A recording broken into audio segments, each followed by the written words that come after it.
We are excited to share details regarding our new Choice Monthly Premium Plan.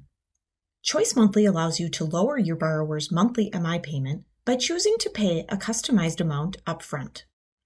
Flexible sources of funds for this upfront payment include funds from the borrower, lender credits, and seller credits. With that, let me walk through how to submit a Choice Monthly MI application through MGIC's The Loan Center. First, log into the Loan Center. Proceed to Order New Services and choose your Order MI option.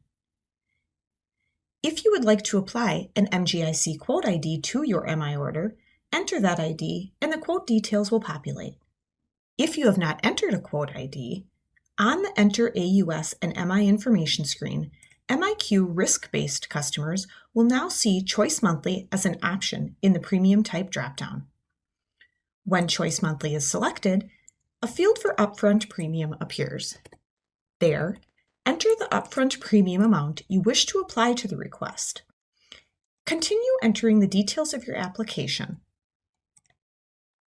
And when finished, click Submit. Upon approval, you can view the commitment certificate, which reflects Choice Monthly, with the upfront amount and rate, as well as the monthly upfront premium and rate. We're hopeful Choice Monthly will help you bring a fresh approach to address the ongoing home affordability challenges. Thank you for partnering with MGIC.